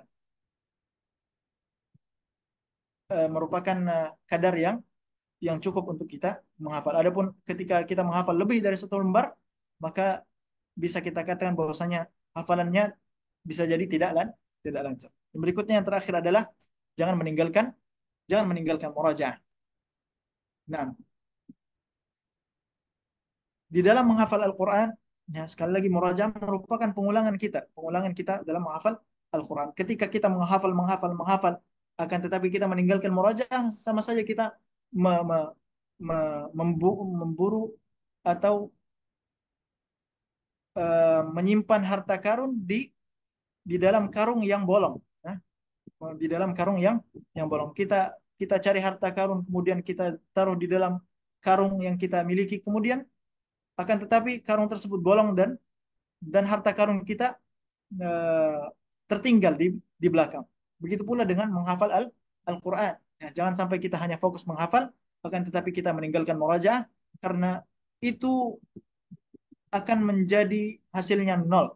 Jadi nol. Kita banyak menghafal, kan tapi ketika kita ingin membaca, misalnya di salat kita ingin membaca apa yang telah kita hafal, ternyata kita tidak mendapatkan atau kita tidak mendapati hafalan kita kuat, nah, atau tidak kita dapat di hafalan kita ada. Nah, maka sekali lagi jangan tinggalkan murajaah. Nah, di sini ada tabel bagaimana cara kita menggabungkan antara menghafal dan murojaah. Murojaah selama proses menghafal Al-Quran. Ya. Yang pertama, ketika kita hafalan kita dari surat An-Nas atau surat Al-Ahqaf, ketika kita masa menghafal kita dari surat An-Nas sampai surat Al-Ahqaf, maka kewajiban kita dalam murojaah setiap harinya adalah setengah juz. Adalah setengah juz. Kita mulai dari An-Nas sampai akhir dari hafalan hafalan kita. Kemudian yang kedua, ketika hafalan kita sampai dari surat Al-Jathiyah sampai surat Al-Ankabut, di antara surat Al-Jathiyah sampai surat Al-Ankabut, maka kewajiban murajaah kita dalam seharinya adalah satu juz. Kemudian apabila masa menghafal kita antara surat Al-Qasas sampai surat Al-Kahfi, maka kita murajaah, wajib bagi kita untuk menunaikan murajaah sebanyak 1,5 juz. Yang berikutnya yang keempat, ketika hafalan kita dari surat Al-Isra sampai surat At-Taubah, kita memurajaah hafalan kita setiap harinya dua juz. Dan itu semuanya mulai dari An-Nas. Murajaahnya dari awal hafalan kita itu surat An-Nas sampai titik di mana kita atau ayat di mana kita terakhir kita hafal. Yang berikutnya dari surat Al-Anfal sampai surat Al-Maidah, ketika hafalan kita antara hafalan baru kita dari surat Al-Anfal sampai surat Al-Maidah, maka kewajiban kita untuk meraja adalah 2,5 juz. Dan yang terakhir, ketika hafalan baru kita antara surat An-Nisa sampai surat Al-Baqarah, maka kita harus memurajaah hafalan kita sebanyak sebanyak 3 juz. Nah, mungkin ini sedikit nasihat yang bisa kita sampaikan, khususnya bagi kita yang mempunyai tekad untuk menghafal Al-Quran. Kemudian di sini terakhir saya bawakan nasihat yang sangat berharga, bahwasanya at-tariq ma'al Quran laisa qasira. Sungguhnya perjalanan dan perjuangan bersama Al-Quran tidaklah pendek, bukan pendek, perjuangan yang pendek dan sebentar. Wala tantahi ba'da nihayati khatmatin wala khatamat, dan tidak selesai dengan satu khatmah, dengan kita menyelesaikan hafalan Al-Quran kita, khatmah, ataupun kita berkali-kali khatam di dalam murojaah kita. Nah, perjuangan kita belum selesai sampai sampai situ. Wala ba'da riwayatin wala riwayat. Atau perjuangan kita tidak selesai ketika kita menyelesaikan satu riwayat di dalam dalam mengambil sanad misalnya, dan juga tidak pula selesai dengan seberapa banyak pun riwayat yang kita telah dapatkan.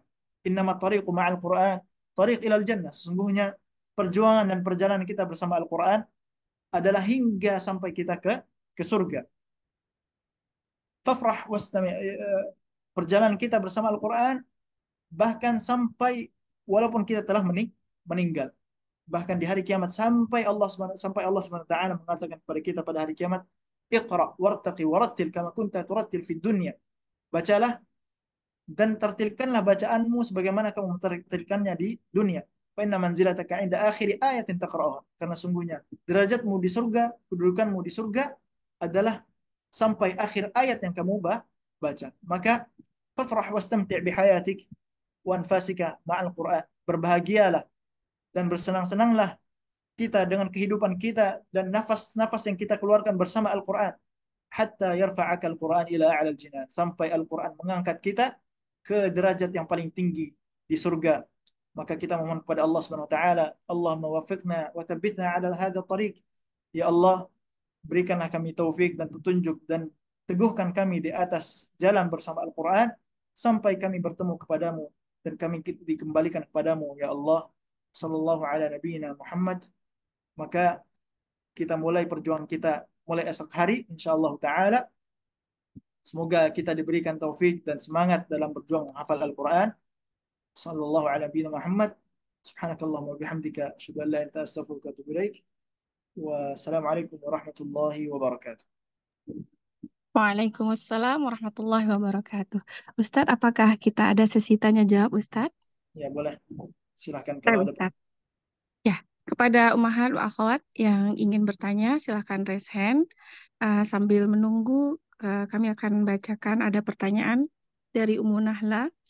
Assalamualaikum Pak Ustadz, izin bertanya. Saya sudah berumur 43 tahun dan baru bulan Ramadan kemarin belajar baca Al-Quran yang benar. Apakah bacaan Quran saya sebelumnya tetap dapat pahala karena ternyata bacanya salah, tidak sesuai ilmunya? Jazakallah khairan ya Ustadz. Barakallahu fiik. Barakallahu fikum.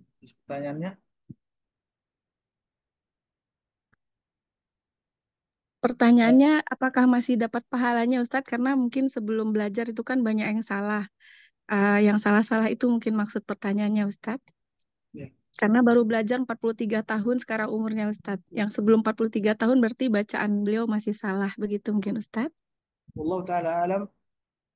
Adapun diterimanya pahala atau diganjarnya amalan kita itu semuanya tergantung kepada Allah Subhanahu wa taala, yang akan tetapi sesuai yang kita pelajarin tadi bahwasanya orang yang berusaha membaca Al-Qur'an walaupun bacaannya salah, kan tapi kesalahan tersebut eh, bukanlah suatu hal yang ia sengaja atau didasari dengan kejahilan karena dia belum belum mempelajari bacaan yang benar.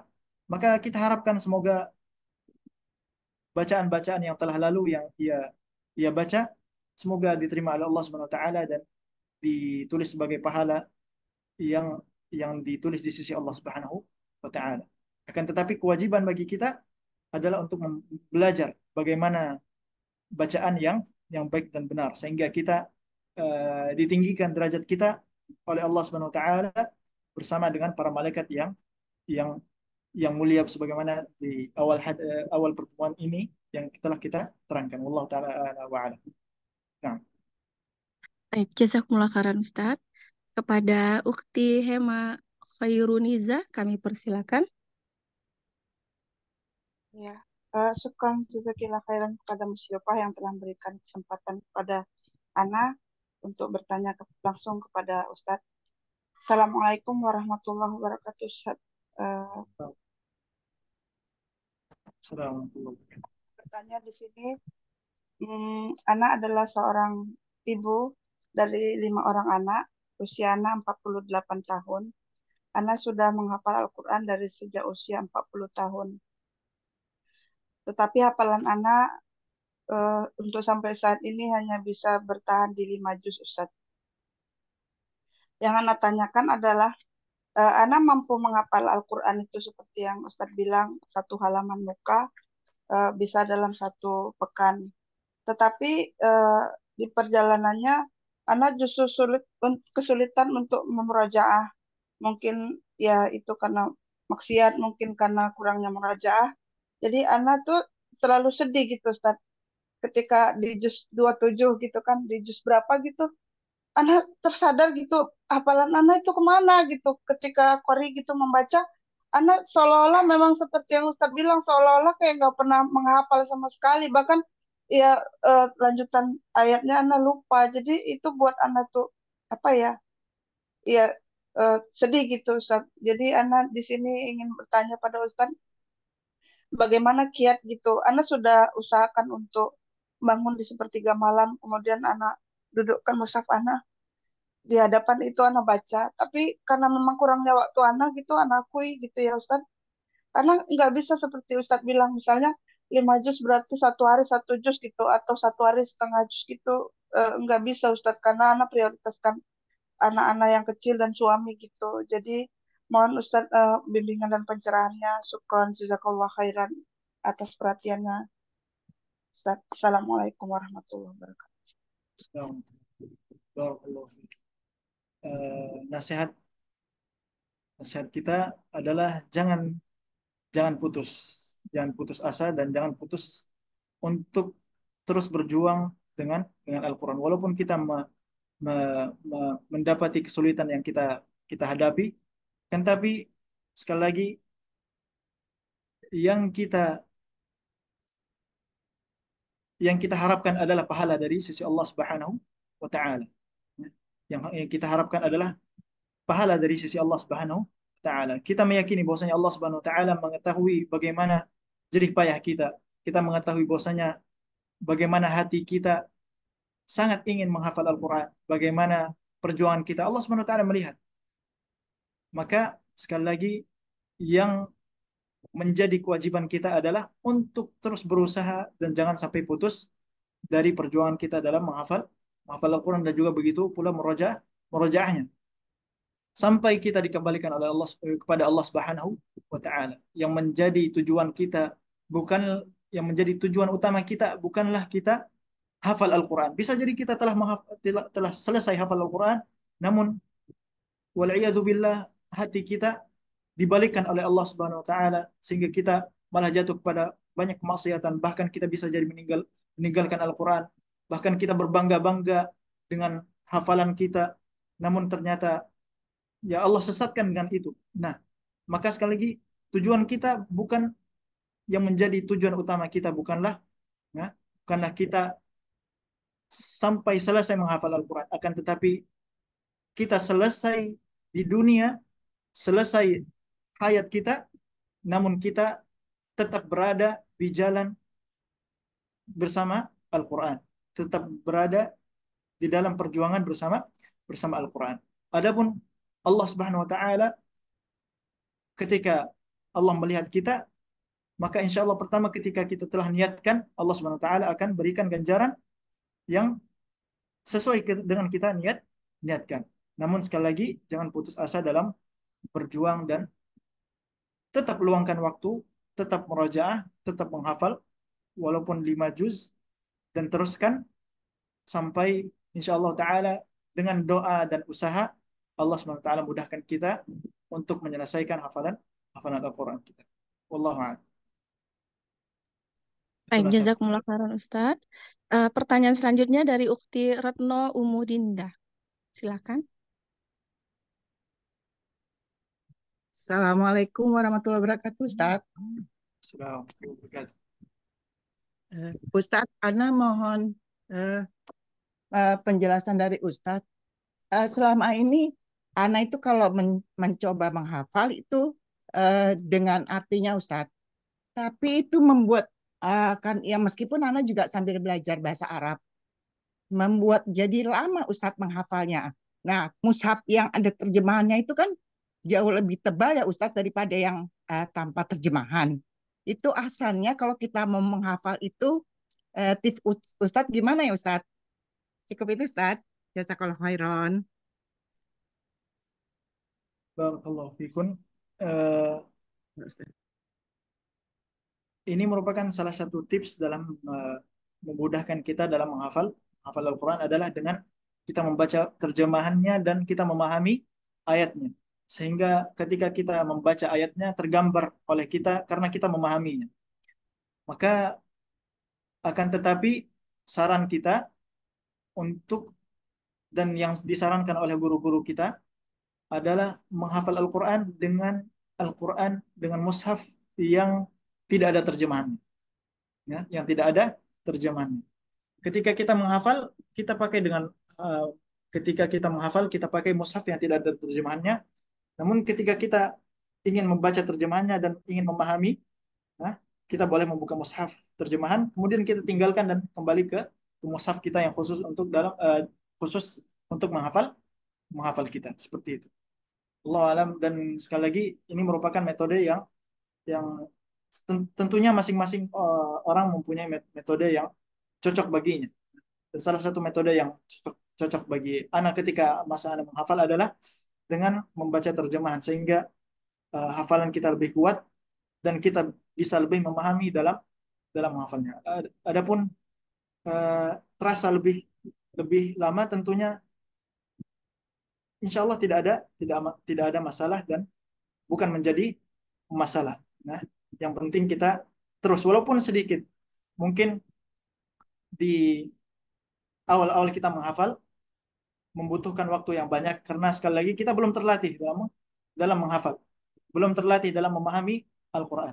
Akan tetapi teruskan dan teruskan, insya Allah taala Allah akan bukakan jalan dan mudahkan kita untuk menghafal sehingga dalam waktu yang sedikit di awal-awal Anda menghafal sebagai pengalaman hanya bisa menghafal 3 ayat, 4 ayat, kemudian setengah halaman. Setelah berlalu 1 bulan, 2 bulan, bisa 1 halaman. Setelah berlalu setahun, bisa 1 lembar, bahkan bisa lebih dari 1 lembar. Nah, nah, artinya apa? Artinya ketika kita terlatih dan kita konsisten, insya Allah Taala, dan kita tidak berhenti dalam perjuangan kita, walaupun di awal-awal kita merasakan kesulitan, insya Allah Taala Allah akan membukakan jalan dan kita juga akan terlatih dalam menghafal sehingga tidak membutuhkan waktu yang lama. Insya Allah Taala. Barakallahu fikum. Nah, Baik, Ustadz, pertanyaan selanjutnya dari ruang chat ini mungkin mewakili beberapa pertanyaan yang sejenis, Ustadz. ya. Pertanyaannya sebentar. Afwan Ustadz, mungkin ada nasihat bagi akhwat yang sudah menyelesaikan hafalan Al-Quran, tetapi ketika sudah memasuki fase murojaah tidak semangat seperti ketika masih menghafal dan kurang bersungguh-sungguh ketika murojaah, bisa dikatakan lalai. Nah, mohon nasihatnya Ustadz. Nah, ini pertanyaan mewakili dari pertanyaan Ukti Cesha, Aritmetika, dan Salma Khair. Betul, Ustadz. Nah, barakallahu fikum. Yang perlu kita camkan bahwasanya segala sesuatu kenikmatan yang Allah berikan kepada kita akan dimintakan pertanggungjawaban. Dan bisanya kita menghafal Al-Quran, menyelesaikan hafalan kita, itu merupakan nikmat Allah Subhanahu wa Ta'ala. Dan Allah Subhanahu wa Ta'ala akan bertanya kepada kita kelak di hari kiamat, kemana hafalan kita? Kenapa tidak kita jaga? Kenapa kita tidak kita syukuri dengan menjaga hafalan kita? Maka hendaklah kita bertakwa kepada Allah Subhanahu wa Ta'ala dan senantiasa istiqamah dalam menjaga hafalan kita. Sekali lagi, salah satu pendorong dan hal yang membantu kita untuk kita bisa semangat terus dalam menjaga hafalan kita adalah lingkungan. Jangan tinggalkan halaqah Al-Quran atau jangan tinggalkan teman dalam murojaah. Apakah itu bisa kita murojaah dengan keluarga kita bisa murojaah dengan teman-teman kita, dan salah satu yang paling membantu adalah jangan tinggalkan halaqah Al-Quran, jangan tinggalkan halaqah Al-Quran. Cari halaqah Al-Quran. Baik online ataupun offline. Banyak sekarang, sangat banyak, dan Allah mudahkan bagi kita halaqah-halaqah online untuk kita, bahkan bisa internasional. Banyak para syekhah yang bersedia untuk mendengarkan hafalan hafalan kita. Nah, dengan itu insya Allah akan membantu kita semangat dalam dan lebih disiplin dalam menjaga hafalan hafalan kita. Sekali lagi, eh, bisa menghafal Al-Quran merupakan nikmat yang sangat besar dan akan dipertanggungjawabkan di hadapan Allah Subhanahu wa taala. Hendaknya kita bertakwa kepada Allah Subhanahu wa taala. Kemudian juga eh, gunakan hafalan kita di dalam salat-salat kita. Gunakan hafalan kita di dalam salat-salat kita. Berdirilah, kerjakan salat malam, dirikan salat malam, dan baca murojaah di dalam, uh, ulang hafalan kita dan baca murojaah kita di dalam salat malam kita, sehingga dengan itu kita termotivasi, termotivasi baik di dalam murojaah dan juga di dalam salat malam. Kita tidak bangun salat malam seakan-akan kita tidak tahu mau ngapain, ya, dan tidak ada motivasi kita.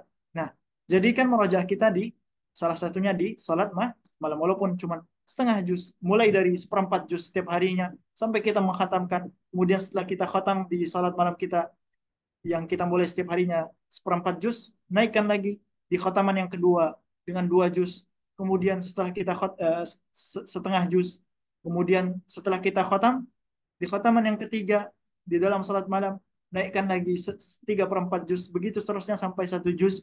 Dan bahkan kalau bisa kita mengikuti sunnah para salafus saleh yang mereka bersungguh-sungguh dalam salat malam dan memperbanyak bacaan Al-Quran mereka di salat malam. Bahkan ada yang 1 rakaat satu kali khataman, 1 malam 1 khatmah. Nah, barakallahu fikum. Insyaallah, jazakumullah khairan Ustadz. Mungkin boleh satu pertanyaan lagi Ustadz? Ya, fadal. Ya, silakan kepada Ummu Zaidan. Silakan Ummu.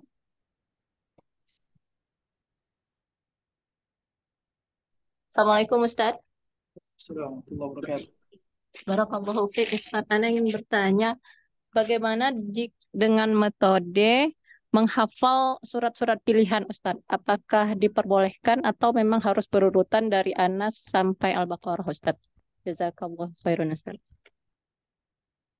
Nah, barakallahu fikum. Eh, Menghafal dengan surat-surat pilihan itu tidak mengapa, akan tetapi sekali lagi ketika kita ingin serius dalam menghafal Al-Quran, ya, cara dan metode yang disarankan oleh para ulama adalah dengan menghafal dengan berurutan, sehingga dengan itu sangat jelas bagi kita, jelas bagaimana cara kita mengatur murojaah, jelas bagi kita eh, hafalan mana yang belum kita hafal sehingga kita termotivasi, jelas bagi kita, dan sehingga kita terdorong untuk nambah-nambah dan istiqomah dalam menghafal sampai kita menyelesaikan hafalan kita, yaitu di terakhir dari surat, ayat terakhir dari surat Al-Baqarah. Nah, itu lebih lebih lebih baik dan disarankan oleh para para guru kita. Adapun surat-surat pilihan tentunya tidak mengapa, tidak menjadi masalah, ya. Itu boleh saja, akan tapi sekali lagi yang disarankan dan insya Allah yang insya Allah menjadi apa namanya, menjadi motivasi dan bukti keseriusan kita dalam menghafal adalah memulainya dengan berurutan, yaitu dari surat An-Nas sampai surat Al-Baqarah. Nah, barakallahu fikum wa jazakumullah khair. Baik, Ustadz, mungkin boleh kesimpulannya Ustadz dan sekaligus penutup dari Ustadz. Nah, jazakillahu khairan para akhwat yang semoga dan ummahat yang semoga Allah SWT berikan taufik selalu. Sekali lagi, ikhlaskan niat kita dan kuatkan tekad kita bahwasanya biiznillah, dengan izin Allah Subhanahu wa taala kita bisa menghafal Al-Qur'an bagaimanapun keadaan kita, bagaimanapun kesulitan yang kita hadapi. Insyaallah dengan niat yang ikhlas. Kemudian setiap harinya kita meminta kepada Allah, berdoa kepada Allah, bersungguh-sungguh dalam berdoa, merengek kepada Allah, menangis kepada Allah Subhanahu wa taala. Bagaimana Allah tidak akan membukakan jalan dengan dengan hal tersebut. Kemudian kita iringi dengan usaha, dengan kedisiplinan kita, dengan kita menjauhi maksiat, dengan kita menjauhi hal-hal yang melalaikan kita dari Al-Quran. Ya. Kita dapati teman-teman kita di Madinah, mereka sibuk dengan ilmu, dengan ilmu. Itu merupakan hal yang menjadi motivasi kita. Di rumah kita, kita sibukkan anak-anak kita dengan Al-Quran, sibukkan diri kita dengan Al-Quran. Dan kalau bisa kita minimalisir kegiatan kita dengan HP. Ya. Ketika di rumah, semua orang sibuk dengan HP-nya masing-masing. Dan rumah menjadi senyap. Ya. Itu merupakan hal yang kita sayangkan. Kembalikan dan hidupkan kembali Al-Quran di dalam rumah-rumah kita. Dengan kita mewajibkan dan menyibukkan anak-anak kita untuk menghafal Al-Quran. Menyibukkan diri kita terlebih dahulu untuk menjadi contoh bagi anak-anak kita, sehingga anak-anak kita pun termotivasi dalam mengambil mushafnya dan membaca Al-Quran, memulai menghafal Al-Quran. Nah, sekali lagi, ikhlaskan niat, jujur di dalam bertekad, kemudian berdoa kepada Allah sebanyak mungkin, dan sungguh-sungguh dan merengek. Cucurkan air mata di dalam doa kita. Kemudian kerahkan jiwa dan raga kita dalam berjuang dalam menghafal Al-Quran. Kemudian ikuti arahan dari guru kita, tips-tips dari guru kita, nasihat-nasihat dari guru kita. Ketika kita merasakan futur, merasakan lelah, tidak mengapa beristirahat, akan tetapi jangan putus duduk di halaqah, jangan putus duduk di atau hadir di halaqah. Karena kalau kita tidak hadir di halaqah, itu merupakan satu pintu syaitan, yang mana dengan itu kita akan lebih lalai lagi. Jangan sampai tidak hadir di halaqah, tidak hadir walaupun kita merasakan futur, kita minta nasihat kepada teman-teman kita yang berada di halaqah, teman-teman seperjuangan kita dalam menghafal Al-Quran. Kita minta nasihat darinya, minta semangat darinya. Kita minta semangat dari guru kita. Begitu yang kita menjadi pengalaman anak pribadi. Ketika anak merasakan futur, ketika datang waktunya menelpon orang tua, anak minta kepada orang tua, Umi, Abi, doakan Aziz agar lebih semangat lagi, agar dimudahkan dalam menghafal Al-Quran. Abi, Umi, kasih motivasi untuk Aziz, agar Aziz kembali semangat. Begitu. Nah, semoga Allah SWT memberikan kita taufik agar kita menjadi orang-orang yang diridhai Allah Subhanahu wa taala, diberikan taufik dan petunjuk agar kita dimudahkan dalam menghafal Al-Quran, menjadi orang-orang ahlul Quran, yang mana mereka adalah ahlullah wa khasatuh, menjadi orang-orang yang ditinggikan derajatnya di hari kiamat di surga dengan Al-Quran, dan menjadikan Al-Quran adalah teman hidup kita di dunia, begitu pula di alam kubur kita, bahkan menjadi pembela kita kelak di hari kiamat, menjadi syafaat kita dan meninggikan kita di surga Allah Subhanahu wa taala. Sallallahu ala nabiyina Muhammad. Semoga bermanfaat dan menjadi bisa kita amalkan apa yang kita pelajari pada kesempatan hari ini. Atas segala kekurangannya ana mohon maaf. Wassalamualaikum warahmatullahi wabarakatuh. Waalaikumsalam warahmatullahi wabarakatuh, Ustaz. Alhamdulillah, segala puji dan syukur kita kepada Allah Subhanahu wa Ta'ala atas kemudahan dan kelancaran acara daurah kita siang ini. Dan terima kasih dari kami semua kepada Ustazuna yang sudah bersedia berbagi ilmu yang sangat bermanfaat ini. Teriring doa dari kami semua agar Ustadz beserta keluarga selalu dalam keadaan sehat walafiat, senantiasa dijaga Allah dimanapun berada, serta diberi kemudahan selalu dalam menuntut ilmu di kota Nabi. Semoga kami semua diberi taufik dan hidayah dari Allah untuk dapat mengamalkan semua nasihat-nasihat berharga dari Ustadz, dan untuk kita yang sudah berazam dan bertekad kuat untuk menghafal Al-Quran, semoga Allah beri keistiqomahan di jalan ini hingga ajal menjemput. Amin ya rabbal alamin. Sebelum majelis ini kami tutup, mungkin kita akan mendengarkan sepatah dua patah kata dari Ustazah Surya Juwita selaku mudirah dari Halaqah Al-Quran Dar As-Sa'adah. Kepada Ustazah, Ustazah apakah sudah bisa masuk Ustazah? Alhamdulillah. Assalamualaikum Alhamdulillah. Ustazah. Iya, Waalaikumsalam warahmatullahi ya. wabarakatuh. Alhamdulillah. Ya, Ustazah. Jazakillah khairan. Bismillah. Assalamualaikum warahmatullahi wabarakatuh. Innal hamdalillah nahmaduhu wa nasta'inuhu wa nastaghfiruh wa na'udzu billahi min syururi anfusina wa min sayyiati a'malina. May yahdihillahu fala mudilla lahu wa may yudlil fala hadiyalah. Wa asyhadu an la ilaha illallah wahdahu la syarikalah wa asyhadu anna Muhammadan abduhu wa rasuluh sallallahu alaihi wasallam la nabiyya ba'dah. Amma ba'du. Alhamdulillah, lagi-lagi nikmat yang begitu besar kita terima sebagai anugerah dari Allah Subhanahu wa taala kepada kita semua dengan diberinya kita ilmu dari ustadz kita yang pada hari ini telah meluangkan waktunya untuk kita semua untuk memberikan berbagai nasihat tentang bagaimana motivasi ataupun semangat kita di dalam menghafal Al-Qur'an. Selanjutnya, salawat serta salam semoga selalu tercurahkan kepada junjungan kita Nabi besar Muhammad Sallallahu Alaihi Wasallam, kepada para sahabat beliau dan kepada orang-orang yang senantiasa mengikuti beliau di zaman.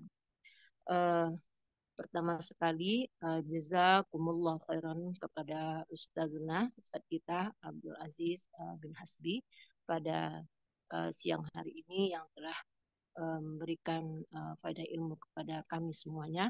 Kami berharap semoga ini bukan yang pertama dan terakhir. Semoga ada kelanjutannya, baik di dalam waktu dekat ataupun untuk selanjutnya.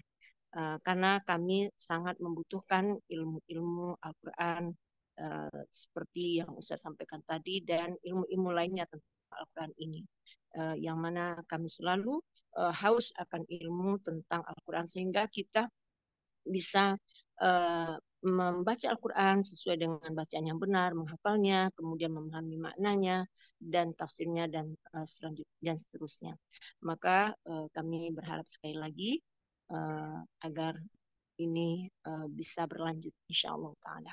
Dan kepada ummahat dan akhwat semuanya, jazakumullah khairan sudah bisa ikut bersama-sama di majelis ilmu ini, yaitu di daurah spesial liburan yang kita adakan pada hari ini adalah hari yang pertama.